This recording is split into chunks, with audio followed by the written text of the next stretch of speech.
A'udzubillahiminasyaitonirrajim. Bismillahirrahmanirrahim. Assalamualaikum warahmatullahi wabarakatuh. Alhamdulillahirabbil alamin. Wassalatu wassalamu ala asyrafil anbiya'i wal mursalin wa ala alihi washabbihi ajmain. Perkenalkan, saya Izhar sebagai moderator dari kelompok 2. Di sini saya juga akan memperkenalkan anggota-anggota kelompok saya, yaitu yang pertama Mevira Delia Mursam Lubis, Sri Yuliani Lubis, Abimayu Sindu Pradopo.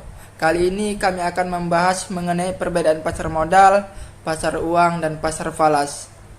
Yang pertama kali akan dijelaskan oleh Sri Yuliani Lubis. Kepada Sri Yuliani Lubis dipersilahkan dengan segala hormat.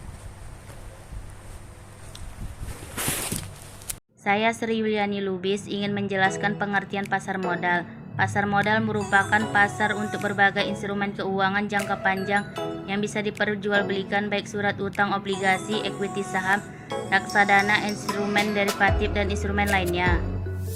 Instrumen pasar modal: 1. Saham adalah surat berharga yang menjadi bukti kepemilikan atas sebuah perusahaan. 2. Obligasi merupakan instrumen surat utang yang memberikan pendapatan tetap berupa bunga kepada pemegangnya.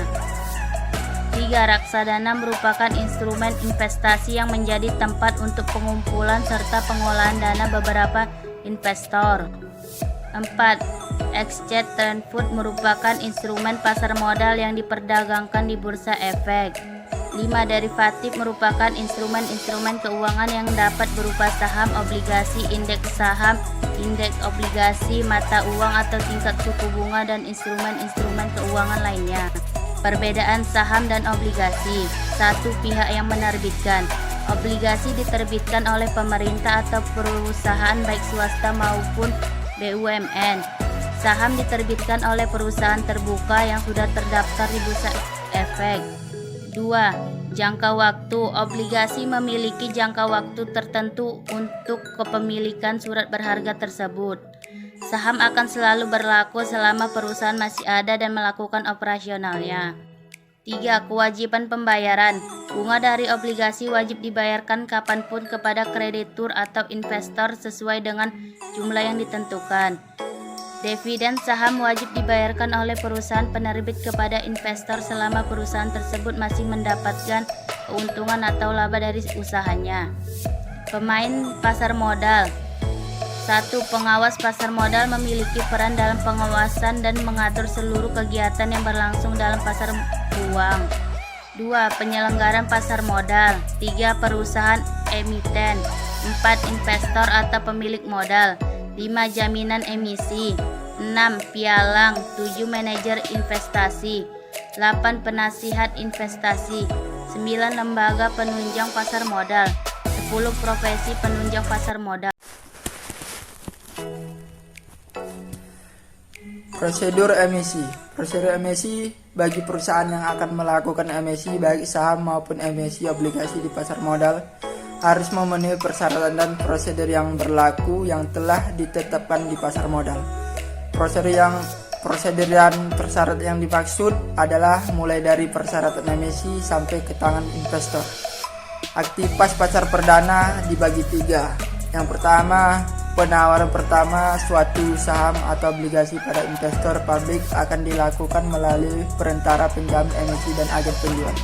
Yang kedua, apabila investor tertarik dengan berita produk efek tersebut, mereka dapat memesannya dengan menghubungi langsung penjamin emisi atau agen penjual sesuai dengan profil yang dijelaskan.